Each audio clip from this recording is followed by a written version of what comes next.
Coming up on Tech News Today, PC sales are tanking. Will it stay that way? We debate the point. Also, iPad browser gets pushy from Rockmelt, and Sprint may have a savior. All that and more coming up.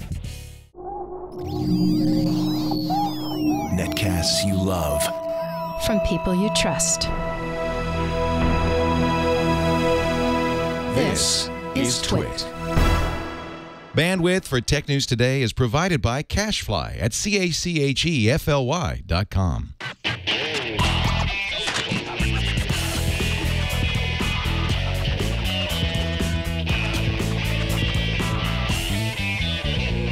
This is Tech News Today for Thursday, October 11th, 2012. Tech News Today is brought to you by MailRoute, email filtering in the cloud for companies and resellers of any size. MailRoute offers live human support and one-click sign-up. For free Postini migration and 10% off the life of your account, visit mailroute.net, click the sign-up button, and enter the promo code TNT. And by the new Squarespace. Squarespace introduces a new content management system, making it faster and easier to create a high-quality website, blog, or online portfolio. Plus more than 50 new features, including mobile responsive designs. For a free trial and 10% off your first purchase, go to squarespace.com and use offer code TNT10. And by Gazelle, the fast and simple way to sell your iPhone, iPad, MacBook, or Android smartphones. Find out what your gadget is worth and get cash to upgrade to the latest iPhone at Gazelle.com. Welcome to Tech News Today. I'm Tom Merritt. I'm Sarah Lane. I'm Iyaz Akhtar. And I'm Jason Howell. And this is the show where we keep you up to date on the most important stories in the tech world, starting each time with the top 10 stories of the day, the News Fuse. Sprint may go from a plucky underdog independent carrier to a bankrolled playa. If a rumored acquisition by SoftBank comes through, Sprint confirmed to CNET that it is in discussions regarding a substantial investment by SoftBank, which the Wall Street Journal reports could include a buyout. SoftBank has 30.5 million subscribers to its services, making it one of the largest in Japan. Looks like I'm going to eat some crow for lunch today. Tasty crow. Because Samsung officially announced a smaller, mid-range version of its Galaxy S3 smartphone and decided to call it the Galaxy S3 Mini. I didn't think they would. I wish I would have told you but so. They so I could did. say I told you so. Well, you agreed with me. You were like, nah, it's still a stupid name. Yeah, it's still stupid. It's got a 4-inch Super AMOLED display. Besides being stupid, it has a WVGA resolution and a pixel density of 223 ppi, a 1 gigahertz dual-core processor on the inside, 1 gig of RAM, 5-megapixel rear camera, NFC, Jelly Bean, but it is a 3G-only device, no LTE. Also, no pricing information or availability details just yet. I think Sad Trombone is preloaded on the... My wife's pissed that it gets Jelly Bean, but the actual SGS3 doesn't. In the U.S. yet. In the future, maybe. Now you see it, now you don't. A day after launching Firefox 16, Mozilla has temporarily removed Firefox 16 due to a security flaw that would allow a malicious site to view what websites a user has visited. Mozilla plans to make available an updated version of the browser tomorrow, October 12th. Rockmelt brought its social browser to the iPad last night, causing quite a stir. Rockmelt for iPad uses your Facebook and Twitter accounts, RSS feeds, and recommended publishers to create an Omni feed. And the idea is that the content you want to browse is pushed to you. In fact, Rockmelt for iPad doesn't even have an address bar, just a search box. Eric Schmidt spoke to All Things D's Walt Mossberg and Kara Swisher last night about all sorts of stuff. He loves to talk about stuff. He called the Android-Apple platform fight the defining fight in the industry today, said, "We haven't seen platform fights at this scale ever. You guys benefit. Prices are dropping rapidly. It's a wonderful value proposition." Schmidt also said he couldn't talk about specific patent battles, though, for a couple of reasons. Number one, he doesn't understand all the details. And number two, it makes him too upset. Can't lose his cool. Ignorance makes me mad. I don't know what I'm talking about. There's a new king of PCs. Gartner says Lenovo is now the world's top PC maker. In the third quarter, Lenovo shipped 13.8 million units. HP dropped to number 2 with 13.55 million units. In other PC market news, IHS iSupply says that worldwide computer shipments will be down 1.2% in 2012 compared to 2011. That's the first decline since 2001. Google announced an update to Street View, the largest update ever, covering 250,000 miles of roads across more than 17 countries. Google will increase Street View coverage in 11 countries, including Macau, Singapore, Sweden, the U.S., Thailand, Taiwan, Italy, Great Britain, Denmark, Norway, and Canada. Google also is creating special collections of highly visual features in 6 countries. Google is reportedly recruiting a help desk of Android experts to provide support for the next Nexus launch. If you go to school somewhere in the Bay Area, for example, headhunters might be on your campus looking for you if you're, a platform enthusiast of this nature. Google's supposedly putting together a more comprehensive call center after the Nexus S launch was insufficient for many, and using third-party recruiters to find Google disciples and ambassadors to answer phones, reply to emails, be generally helpful, that sort of stuff. U.S. District Judge Harold Baer of New York dismissed an infringement lawsuit brought by the Authors Guild and other writers' guilds against universities that participated in a massive book scanning project in conjunction with Google. Judge Baer ruled that the libraries had a valid, fair use defense because of the transformative nature of the use, as well as its contribution to scientific and cultural progress. You read that right, folks. Fair use, used as a defense. The system sometimes actually works. Especially when it's a school. They have a much greater leeway. eBay news ahead. Again, Reuters reports that eBay is testing a new marketplace for deals on local services. So what's the service called? It's eBay Lifestyle Deals, and it's going to start testing in Los Angeles, Washington, D.C., and the Bay Area. Let's take a break and thank our first sponsor for today's show, MailRoute. Does your company like spam? Then you can stop listening to this ad. But if you want maximum no spam, you need to investigate MailRoute. MailRoute.net stops the spam from getting to your servers. It's a simple DNS MX record adjustment that just sends your mail routed to MailRoute. MailRoute has the ability to pull all the spam out and then send you only the messages that are not spam. And I've tried it. It actually works. I can use an email address that I thought would never be able to be used because it got so much darn spam, and MailRoute just takes it all away. Now, obviously, this is great for businesses, but they'll even handle single user's account. There's no easier way to filter your email, so go give it a shot. Over the last 12 months, they blocked over 235,000 of my spam messages. You can try it for free. Visit mailroute.net, click the sign up button, and enter the promo code TNT to start your 15-day free trial. Get 10% off for the life of your account. And you don't need to give them a credit card to try it out for that free trial. Just go to mailroute.net and use that promo code TNT when you sign up. And we thank them for their support of Tech News Today.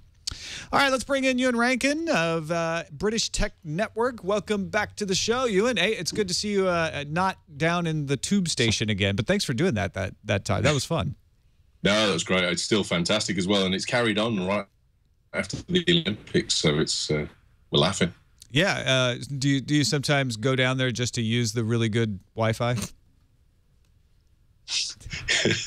I thought that rumor was out now. Obviously, no. It's a great service. I mean, the thing is, it's not in the tube tunnels yet, but as soon as everything just pops up, anything that you've pre-laid out just suddenly goes away, your email disappears and that kind of stuff, and you get 43 down and 43 up at the same time. It's just. Maybe you should have been down there today. Yeah, your connection broke up hilariously as you were talking about the connection that they have in the tube station.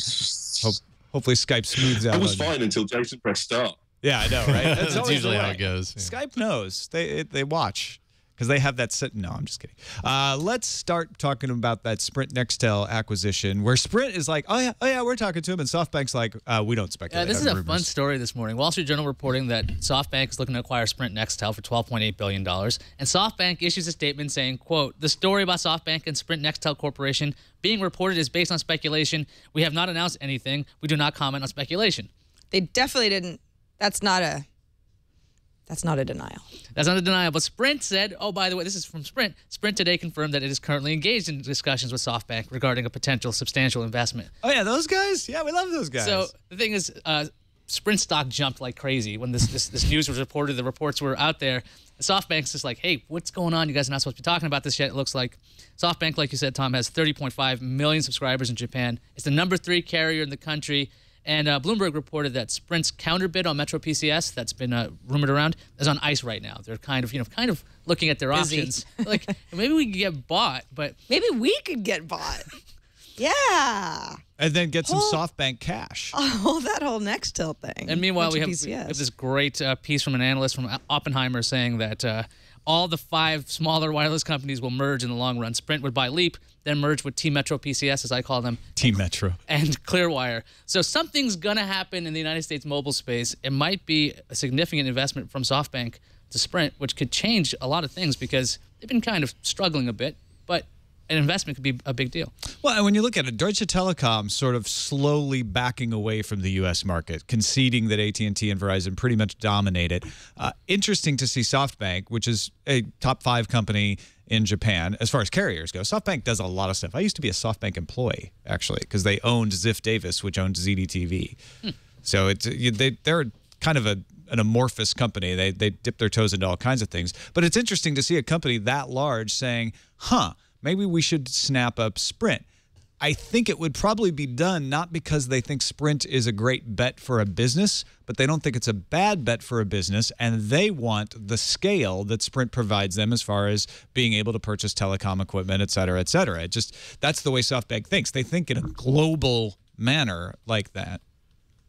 Sarah, what do you think? Do you think that this would help Sprint become like a major player again, or do you think this is just SoftBank kind of going, okay, we're expanding, so we're going to have an arm in the United States, and maybe eventually it'll grow? But I mean, what do you think? They have grand plans for Sprint? Well, I don't think that they would want to acquire Sprint for no reason. I mean, Sprint is sort of a distant number 3 right now, but with the right investment in infrastructure, things could change for Sprint.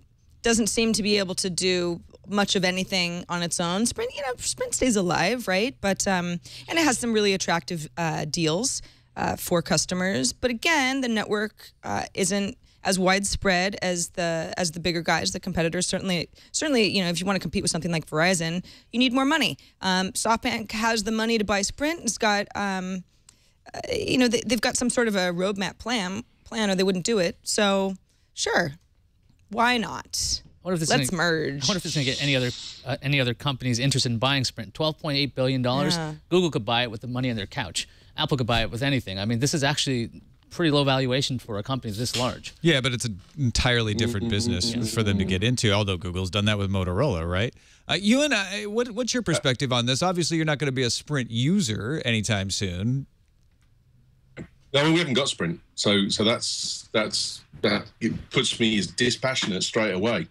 But I looked at this and thought this is about as fun looking as buying MySpace. It's, if you look at the long term debt, these guys are carrying $22 billion of long term debt. That's 2/3 of their own.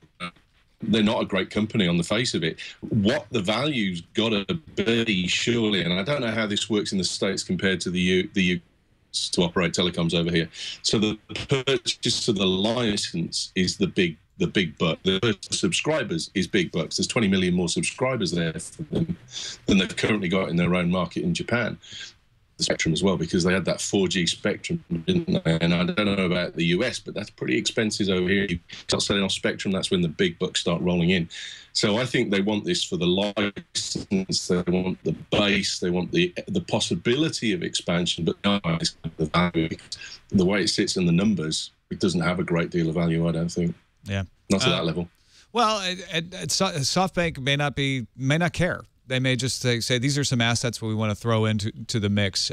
They do that a lot, I feel like. The company moves from business to business, sort of seeking aggregation value to their overall, and not really caring if the business itself does poorly. And I'm thinking particularly of Ziff Davis, where they brought it in because they needed some publishing juice to add to the bottom line, and when that wasn't useful for them anymore, they not only got rid of Ziff Davis, they split it up into individual pieces so they could get the maximum amount of value out of selling it, and that's the way they look at this. They don't look at this as we want to get into the carrier business in the United States.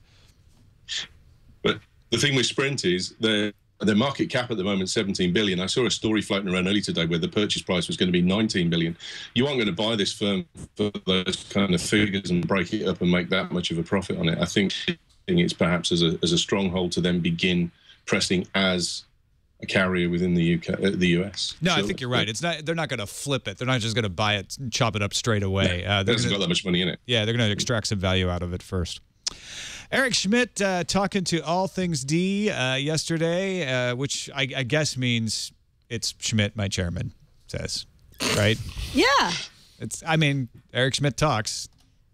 Sorry, I was dealing with other things. That's okay. We just love that. There you go. He's got to say some stuff. No, he's actually all over the place. He's happy. He's sad. He thinks Apple made mistakes. It's funny because he says the platform fight between Apple and Android, this is the big fight. We haven't seen anything like this. Prices are dropping because of these fights and companies trying to undercut each other. And that's a wonderful value proposition for a consumer. So that's great. But then he says, you know what? These patent wars are death. He says software is always overlapping. There's an estimated 200,000 patents that cover the software industry. And you know who gets shafted? The small companies. Schmidt says, I think this is ultimately bad for innovation. It eliminates choices. He's sad about that. He won't confirm. Sad Schmidt is sad. Sad Schmidt is sad. He won't confirm really anything about Google Maps coming to iOS one way or another, but he does say, listen, Apple made a mistake. In fact, he said, quote, Apple should have kept with our maps. The fact of the matter is they decided a long time ago to do their own maps. We saw this coming with their acquisitions. I think Apple has learned maps are hard. We invested hundreds of millions of dollars in satellite work, airplane work, drive-by work, and we think we have the best product in the industry. I think he can safely claim that actually right now. You do have the best product. You have invested a lot into... Well, Nokia might dispute that, but it's a fair argument. I think it's something that he can safely claim. Schmidt's Gang of Four, you may recall, this is a term he coined a couple of years ago. He says it's still the same. It's Google, it's Apple, it's Amazon, and it's Facebook. What about Microsoft? Well, it's funny. Walt Mossberg asked Schmidt the same thing. What about Microsoft? And Schmidt said, it's a well-run company, but they don't make state-of-the-art products. Dang. Burn. That's got to hurt. He did say it's going to mean a lot if the Surface works. So basically, right now, nothing state-of-the-art. Surface, game changer, maybe. Which I actually agree with him about. I'm not saying that Microsoft does not have products now that don't work and that aren't state-of-the-art. But I do think if the Surface is a runaway hit, it changes a lot of things for Microsoft. We talked a little bit about Steve Ballmer yesterday, and, in general, internally, Microsoft agrees.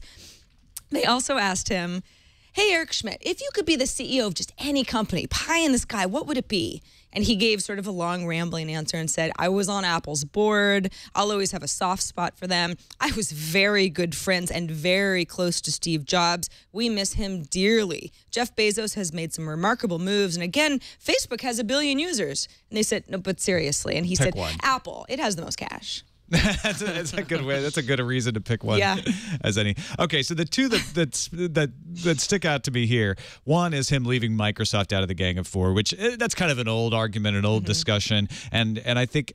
In some ways, I feel like it's him being dismissive. In other ways, I feel like it's him defining the question as who's up and coming and impressing everyone. It's these four, and Microsoft doesn't mean Microsoft won't join that group. But in his opinion, they're not doing them right. A big five. But the second one, we have not seen a platform fight at this scale, really.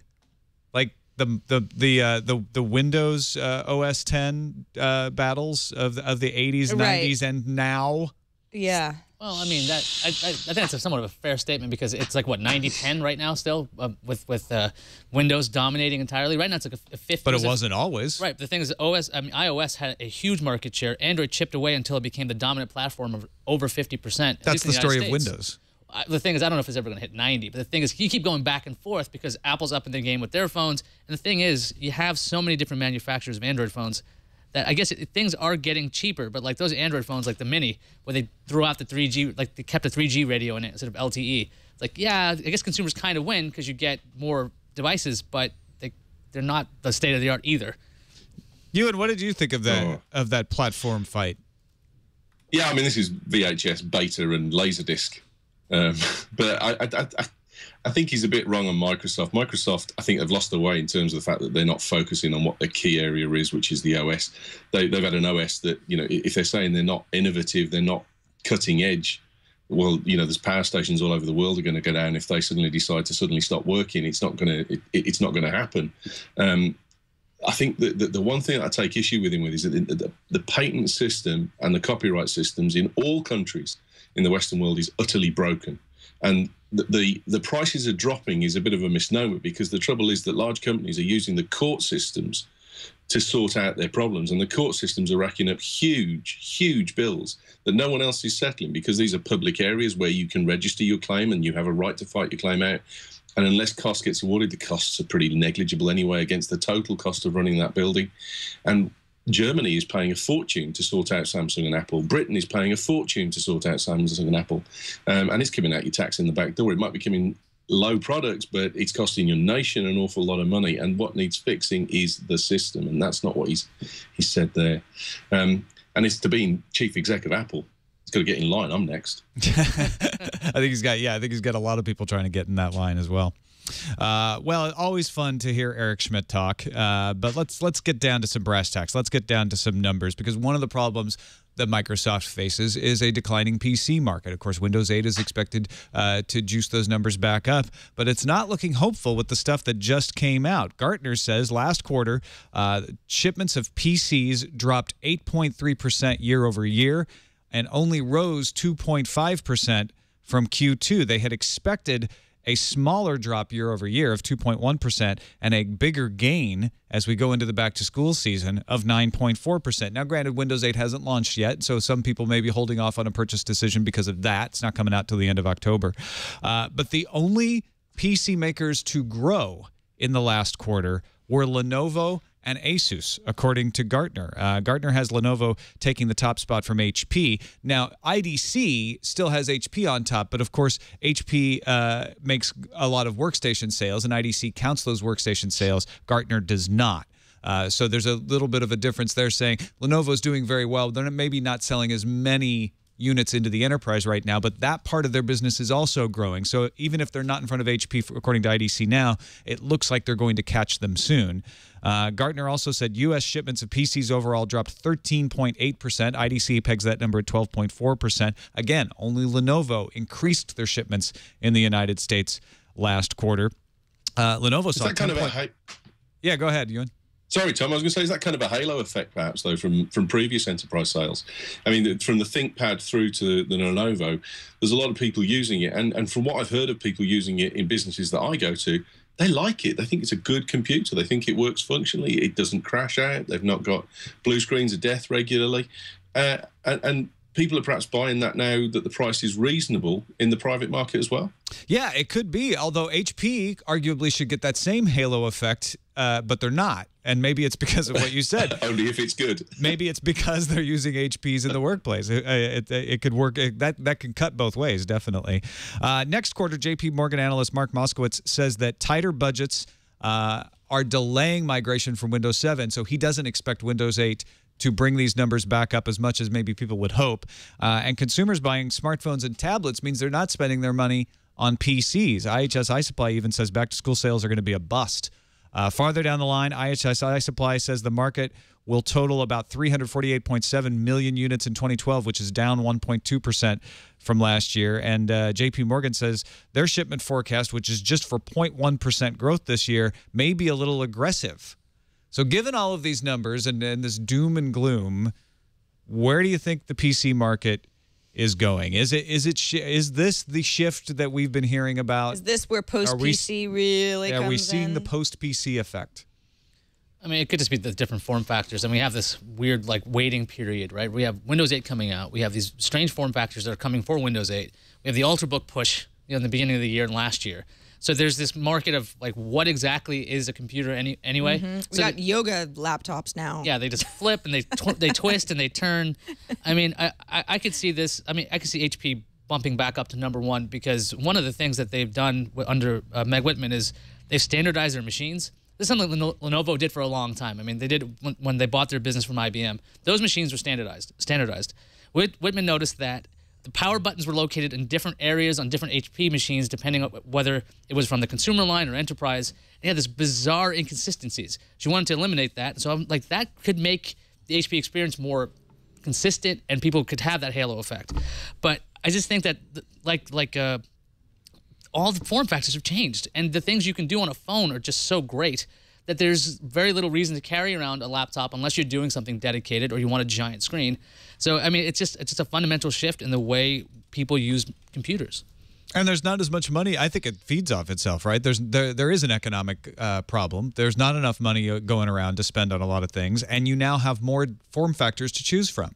So, yeah, back in the days when all you had was a desktop PC and maybe a really expensive notebook, people were going to buy desktop PCs. Then laptops started to eat into that because you had a choice. Now you've got Ultrabooks, you've got Netbooks still, you've got tablets of all sizes, you've got smartphones that can do a lot of the things that people used to use their mini PCs for. Just doing some emailing and surfing the web. You can do that on a Samsung Galaxy Note. Which has a screen almost as big as some PCs had back in the early 90s. So, Ewan, what do you think? Are we actually seeing the post-PC era, or is this just the pre-Windows drop in PC sales we always see? I think there's a lot of things with this. I mean, I think that Windows benefited from that change over to XP because everyone went wow at XP. So I think there's a lot of sales based around the fact that the OS was good and really kind of cool at the time. And then when Vista hit, there was a lot of bad reports about Vista, and I think people kind of thought, well, XP's okay, and there's a lot of XP still being run. And I think the problem with Windows is that 7 has got well, it doesn't suck kind of banner along with it. It's actually not as bad as Vista, but no one's given it the wow factor that they got with XP, and I think there's a bit of an effect around that. And the mobile market, I agree. I think the mobile market's something that's phenomenal. You can do so much now. I mean, I carry around an iPad here with a little Logitech keyboard on it, and I get so much done in terms of administration on that. I can do accounts on it and all that kind of thing. But I touch photographs for a living, and I'm never going to get away from a desktop or a laptop for that. And that's cumbersome. I don't like carrying around a 15-inch MacBook Pro, but it goes with the territory, unfortunately, at the minute. I think that and Sarbanes-Oxley, I think, has got a huge part of it, because you can't have a mobile device and if your security goes down, that kind of element of traceability of the communication is a big factor in the enterprise market at the moment, which is where I think BB is holding on. Yeah, I think what's disturbing about this is not that we see a drop, because we do see a drop before a Windows release. And this is a big Windows release. They're changing a lot of things. So a lot of people are holding off to see what it looks like and how people review it once it's out in the marketplace. But it's a bigger drop than expected, and I think that's what unnerved people. Sarah, do you have any last thoughts before we move off of this topic? Of whether it's curtains for laptops? Yeah. I don't think so. I think, as you mentioned, they're just, everybody's getting creative right now, right? It's like, it's the age of creativity. Yeah, tablets are here. Tablets are cool. Laptops need to be more exciting. Let's spin them. Let's shift them. Let's make sure that they're, as ultra and light. And I just think a lot of this ends up looking a little scary for individual companies, because there's just a lot of experimentation right now. I don't think laptops are going away. No, I just don't. That's the key, right? You never see any of these designs totally die. Go ahead, Ewan. Sarah, do you think the mobile experience is a little bit thin at the moment? There's lots of creativity, like you say, but when you scratch away the surface, what it actually delivers to you is kind of a bit more, oh, well, that's cool, but next week I'll have something else to try. Yeah, you've got my £1.49 and that's the end of it. Yeah, as far as mobile on a tablet, for example, I spend a lot of time using my iPad specifically, and yeah, there are a lot of things I really like about it, and there are a lot of things about the experience that just aren't, they're not ready for prime time, or they're reimagined just to be reimagined. Yes. So I don't necessarily think that it's the better way to go at all. I think that there's, it's great to innovate, but I don't see tablets replacing laptops. Like, in short, that's not what I see happening. All right, let's take a quick break and thank our sponsor, the new Squarespace.com. If you're designing a website, the fact that we have all of these devices, you almost wish one of them would die and go away, so that we didn't have to design for all of these different screens people are accessing your website on. And we see all these people struggling, like, should I put a splash screen up and try to get them to do my app, et cetera, et cetera, et cetera. If you're about to start a website, or you've got a website and you're looking for an easier way to make sure it looks good on all these platforms, try out Squarespace. The new Squarespace 6 does exactly that. You pick one of their beautiful templates, or you can design one yourself, and then they automatically resize the template and your images to look perfect on every platform, whether somebody's looking at it on a 3.5-inch screen, a 5-inch screen, a 10-inch screen, a laptop, a desktop, it doesn't matter.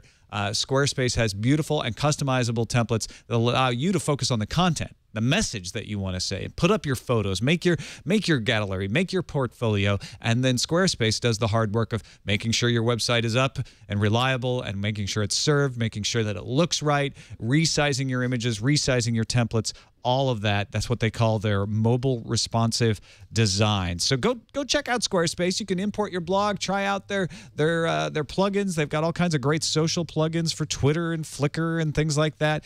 And you don't have to give them a credit card or anything to try. Just go to squarespace.com right now and start a website. You can do it while you're listening to this podcast, unless you're driving. Don't do it while you're driving. Wait till you get home. But just go to squarespace.com, start it off, and if you do decide to keep it, use this offer code, TNT10. You'll get 10% off your first purchase on new Squarespace accounts. Includes monthly and annual plans. Don't forget, if you sign up for an annual plan, you get a free domain registration with that annual plan subscription. That's squarespace.com. Use that offer code, TNT10. And we thank Squarespace for their support of Tech News Today. Rockmelt! Yeah! Came to the iPad! Yeah, melted some faces off last night. Actually, I had a little trouble with Rockmelt when I first installed it last night, but it seems to be working fine. It's probably just new App Store jitters.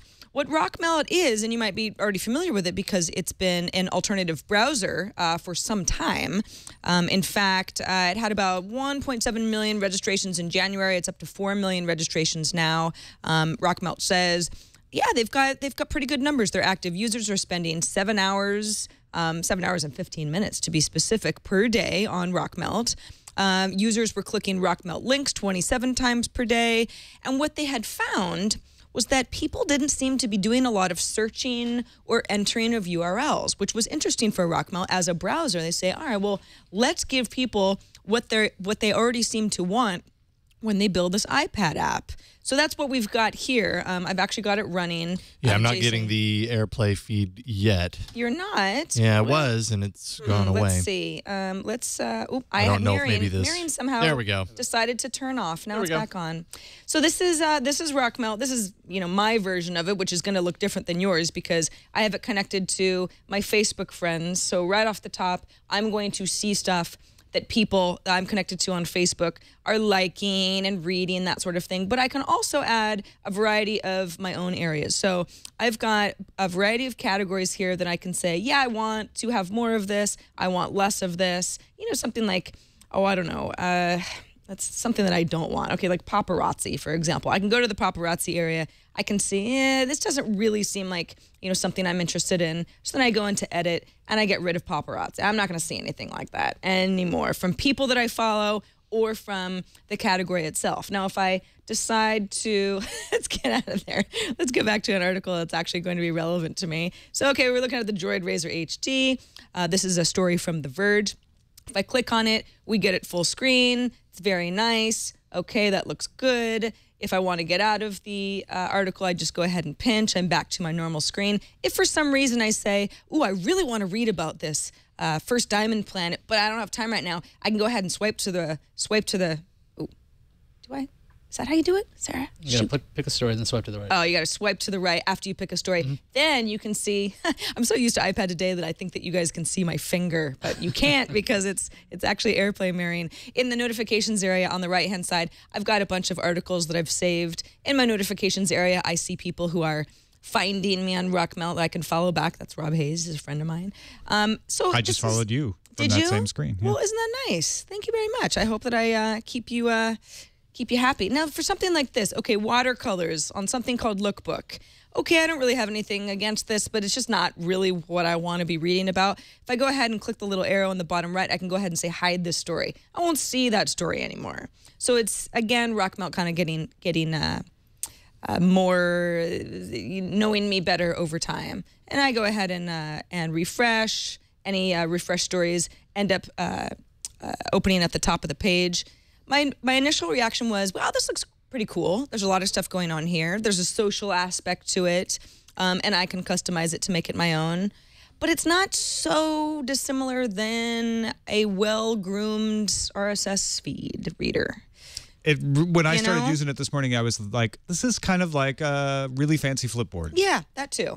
Flipboard, I think, has fewer bells and whistles. One of the nice things about Rockmelt and people who, read BuzzFeed and some of the other blogs that are doing this now, are familiar with this.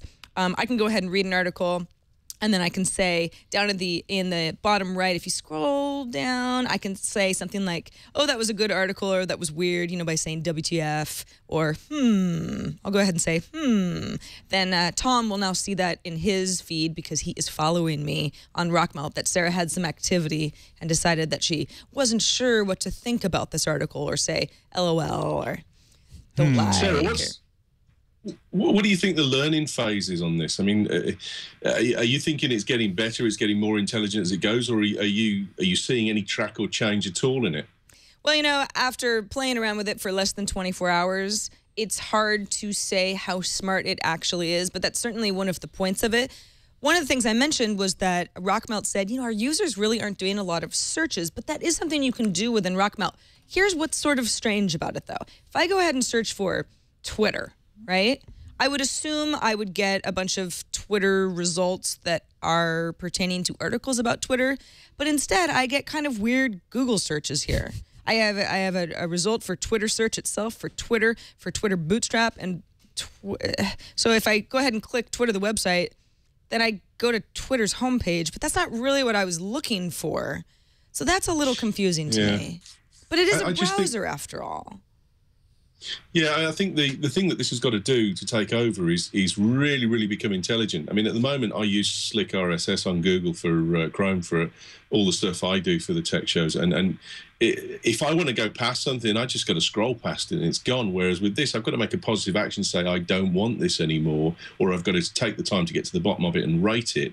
And I'm willing to put that time in as long as I see it getting better and better and better and better. So it tends to deliver all the stuff that I really want 90% of the time, 98% of the time. If it's not doing that and it's picking stories on fundamental keywords that are going to be multiplied Christ knows how many times across the whole net, it's really got to get that edge first before I'm thinking that I'm going to stick with it.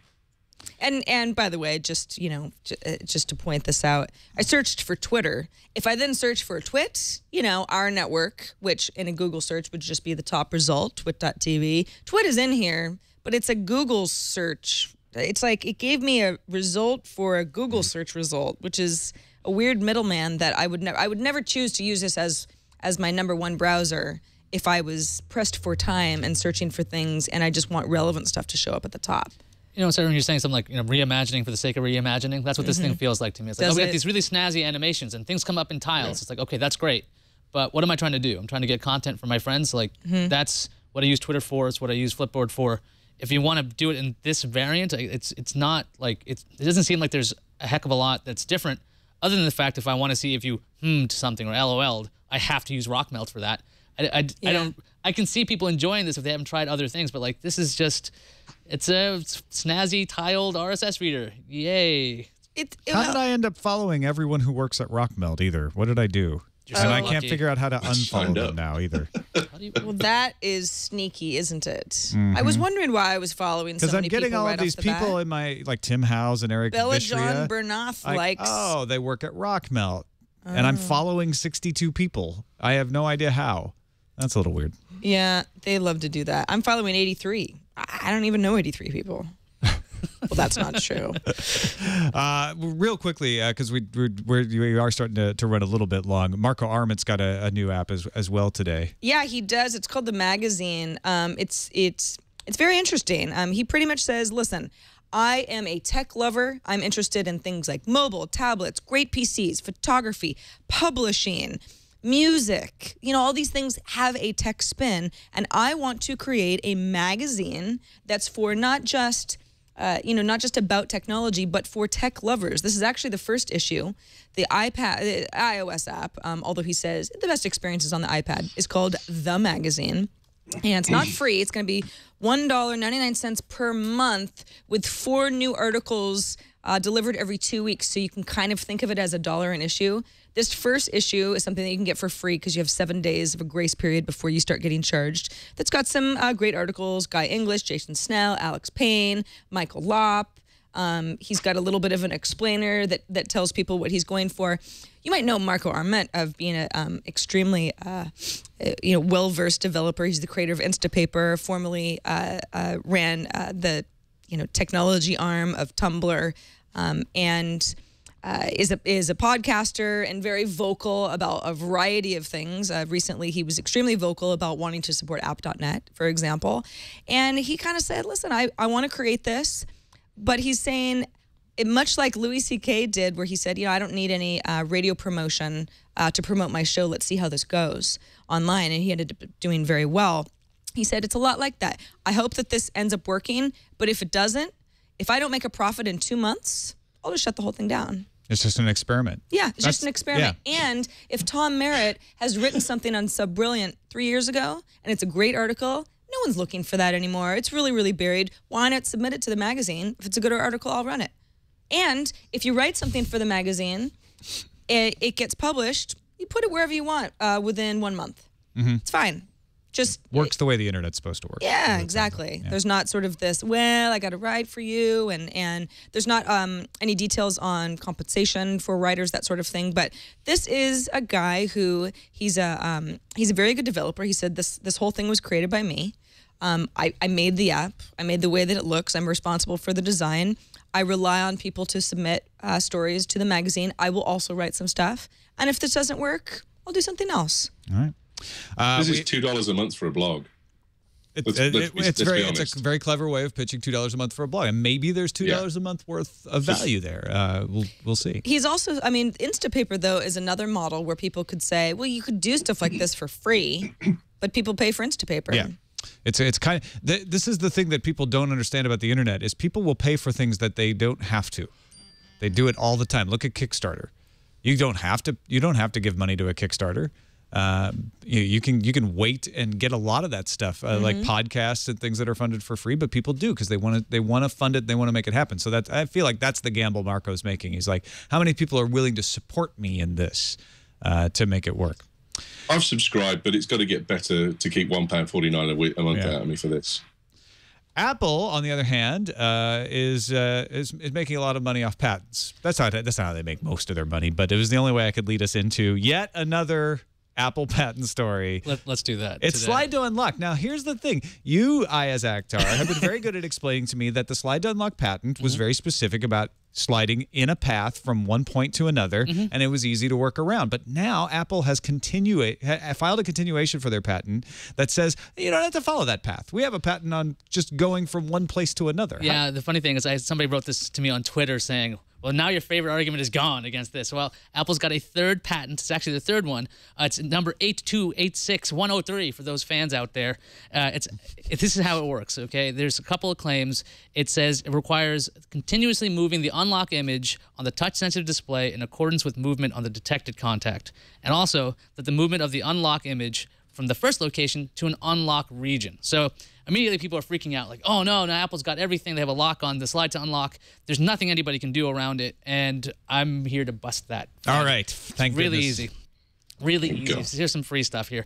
If you Google's face to unlock, that doesn't come anywhere near this. This is not a region. So if you want to move an image, if you look at the old Samsung TouchWiz UI where they had that little jigsaw puzzle piece that you'd have to move from left to right, that would fall under this. Okay. They no longer have that, at least as far as I know. They have that little water-like UI at this point. You can also do tapping points, like if you're just tapping like on the screen or changing it, like if you want to like do shave and a haircut on your phone, that should still work around this as well. What about the Jelly Bean unlock on Nexus 7 where you slide to any point on a circle? And it unlocks. It's not a specific region. You just slide it out. Well, this one's interesting. It's like if the image moves into the region. So like if the image itself doesn't and like a trail does, I think you could technically work around this. So while it might seem like it's crazy broad, it's actually pretty easy to get around. And the other thing is like if you use tapping in a pattern, tapping in a grid, if the image itself doesn't move, if you have like a 9-point grid, like if that image doesn't move, you just like drawing a Z on it. You should patent that. I think other companies have that settled. I think Microsoft actually has the patent to the grid thing, which is even stranger. But yeah, so it was getting blown out of proportion, at least as far as I was reading it. I'm like, okay, yeah, it's a little broad, but there's always a workaround. All right, let's finish up with last Friday. We haven't really talked about this. Surya Prakash claimed he could get 98% of Facebook users' phone numbers. Facebook now, today, has confirmed that, yes, that hack did exist, but they say they have limited Prakash's ability. Now, here's what he did. He hacked the Find Friends Using Contacts feature on the mobile website for Facebook. What Facebook does is say, hey, do you want to look in your contacts list and see if any of your friends are on Facebook? And it looks at your phone numbers, matches them up against the phone numbers that people have added to their Facebook accounts, and then returns a result and says, hey, these people are here.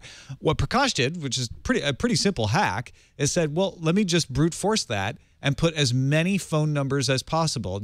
I'll just come up with phone numbers. I think he used a spreadsheet and see how many of those return results, and I'll be able to get the phone number of names and pictures of people. So I'll be able to attach that even if they have made it private to their friends. Surya posted 846 partially obfuscated numbers with associated names. Now, Facebook says Surya's attack was rate limited and eventually blocked. Surya says, well, eventually, yeah, but he wasn't blocked for a few days and after a few hundred queries.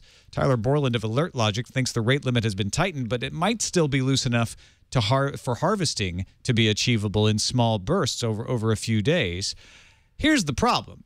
By default, your privacy settings in Facebook allow everyone to find you with search and friend finder using the contact info you have provided, such as your email address and phone number, even if on the setting by the phone number you have said keep that private, because there's a separate setting for discoverability of your phone number. In privacy settings, under how you connect, who can look you up using the email address or phone number you have provided is the setting, and it defaults to everyone. You can limit it, but you still can't make it entirely private. You can only limit it to friends of friends or just friends. But even friends would be able to find your phone number. Presumably, that's not a big deal because if they're your friends, then maybe you want them to have their number. But some people don't use Facebook that way. Some people friend all kinds of people that they might not want to have their phone number. This way, they could actually eventually discover it. The other side of this is Facebook promoted account security by asking everyone to add their phone number to their Facebook accounts because they offer two-factor authentication and password recovery over text message. So on the one hand, they're like, hey, I know you probably didn't want to put your phone number in there for people to find, but you should add it. Not for people to find, but for your own so that security. You could do two-factor authentication. And then they went and defaulted a second setting. So even if you're like, no, I made that private when I entered it to make sure it's only going to be used for security, they added a second setting, which I didn't realize was in there, that said, oh, well, this is findable to everyone who has you in their contacts list. Now, theoretically, if you're in their contacts list with your phone number, they already know your phone number, so it's not a privacy violation until Surya Prakash came around. There are people in my contacts list where it's just an email. You know, we're not calling each other or texting, which is something you would use a phone number for. And those people wouldn't automatically find you. It's only the hack that Prakash says, well, I'm just going to try phone numbers and return results. I mean, I'm actually just testing it right now, putting in my own phone number, and there I am. That's really helpful. So, I mean, this is something simple that Facebook could fix. I mean, the fact is that number in the query is the phone number. So if they just simply, like, they ran it, they multiplied it by some number, that would make this a little bit more difficult. But it's the fact that this is even out there.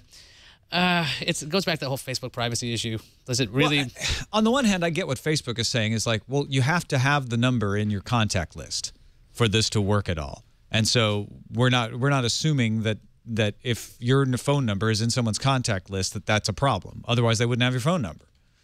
So they should be able to find you, and you don't have to friend them. It's just a friend request. But what Prakash has pointed out is, there's a limited universe of phone numbers out there, and you can brute force it and find out a lot of people's phone numbers. Now, that's not the worst privacy violation in the world. Ewen, what do you think? Does this bother you? I mean, we kind of live our lives in the public eye a little bit anyway, regardless of, I do a whole host of podcasts along with a load of other people on the network. There's lots of companies ring me every day telling me that I've been missold pension information, I've been missold loan protection. What did I do in the car accident I had 3 years ago? How do you know I had an accident 3 years ago? And how do you get my number? And that number's out there in 1,001 different places. Facebook's one place where it is. Yes, they shouldn't have let it out, but like you said, it's not the end of the world. All right, let's move on to the randomizer then. It's not the end of the world. The randomizer might be the end of the world. This is just a cool website that I found because of bedazzled.com. It's a place called, what is it? What is the actual name of this? Rock and roll? No, wait. It's popspotsnyc.com. And one of the things that caught my eye is taking photos of places where famous album covers have happened and then photoshopping the album cover in so you can see it in situ today. Famous one being like Abbey Road, or the Ramones is the one they use on Bedazzled where they're up against the wall. But I just thought this was kind of cool. Yeah, I looked at the link and I'm like, oh, does it have like an AR app? Can I like walk around and go, oh, I can see things? That would it's like, be cool. no. That's the next step. What it is right now is it's this guy found the locations and then shopped a little transparency thing over it. So have fun. It took a lot of work to do something like this. I'd love it if somebody could extend that into an app. That's a great idea.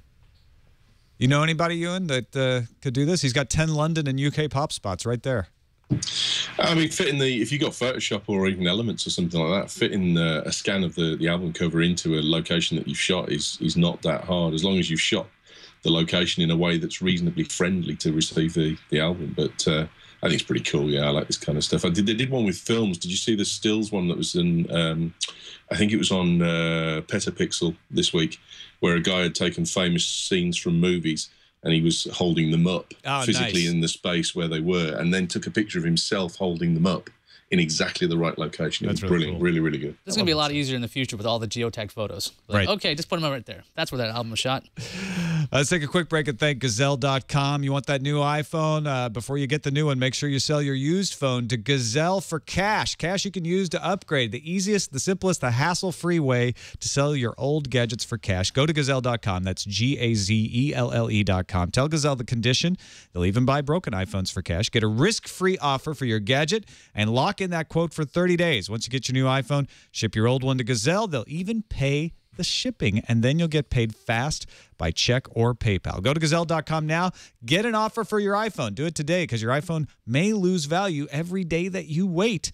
And with Gazelle, you get paid in cash. Payment is fast within a few days of the item being received. I know this because I just got paid within a few days of them receiving my item. It's risk-free because your offers are good for 30 days, giving you time to get the new phone before you need to send in your old one. Check them out. Find out what your iPhone is worth. Take a minute. Go to Gazelle.com and sell your used iPhone today to Gazelle.com. We thank them for their support of Tech News Today. What's on the calendar, Sarah? Tom, I'm glad you asked. The PlayStation 3 with a 12-gigabyte flash drive, which is a first for PS3 hardware. It's going to be available in Europe tomorrow. That's October 12th for €229.99. Also, tomorrow is the day. I was like, that's going to sound weird, but hey, I'm going to go with it. Tomorrow's also the day that you might remember XKCD predicted that the search term Tumblr would pass the search term blog in Google popularity.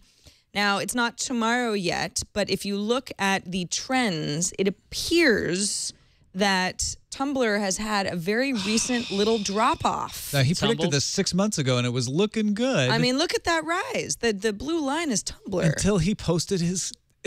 Right, exactly. There's a bit of a drop-off. So it's about 6 months ago. Hey, based on this show, since the millions of people are now searching Tumblr, right? Maybe by tomorrow, self-fulfilling prophecy, we will turn this around. But right now, it looks to be close, but no cigar. Also, well, this is actually October 18th. The Motorola Droid Razr HD and the Razr Max HD are landing in your hot little hands. Let's look what's incoming. Incoming message. Knees. Got an email from, what is this? Tim in Florida, who says, one of the initial concerns that a lot of tech pundits had when Microsoft started the recent shift to mobile computing was if Microsoft was going to be agile enough to compete in the mobile space. I think the update they released to the RTM of Windows 8 shows that this might be an all-new Microsoft. A lot of folks are mentioning that this update seems more like a service pack than a monthly update, and the fact that they're willing to provide such a deep, impacting update so quickly after RTM demonstrates their commitment to providing a serious competitor to existing mobile device companies. Quick takes on that? Yeah, I mean, this would have been traditionally a service pack. The idea they want to get Windows ready before it's shipped is probably a good idea. I don't know if it's like, oh, they're nimble. It's like, no, they need to have a product that works because they're betting their entire company on it. They have to be nimble to be fixing it that fast. You make that argument. What's Sanofsky? Sanofsky apparently has got like an iron hand from what I hear. Fist. All right, that's it for this edition of Tech News Today. You can find us at our subreddit, technewstoday.reddit.com. Let us know what stories you'd like us to talk about each and every day. Ewen Rankin, thank you so much for joining us. Always good to have you along. Let folks know about British Tech Mac, the British Tech Network. Not just British Tech Mac, you got a ton of shows over there. Yeah, we've got about 12 shows. We're on BritishTechNetwork.com. We've got a gamer show, iOS show, Mac show, Big Show. There's loads of stuff. So come and have a listen, see if you like it. And the Big Show's in an hour's time. Come and tune in live at BritishTechNetwork.com/live. Excellent. BritishTechNetwork.com. I've been on a few shows. Ewan's been nice enough to have me on. It's always a good time. You get some great guests, welcome back great anytime, discussion. mate. Whenever I drag my sorry ass out of bed, I'll join you again, I promise. All right, that's it for this show. You can find us on the web at twit.tv/TNT. You can email us, TNT@twit.tv, or give us a call, leave us a voicemail, 260-TNT-SHOW. It's Friday tomorrow. Darren Kitchen will be joining us via Skype. We'll see you then.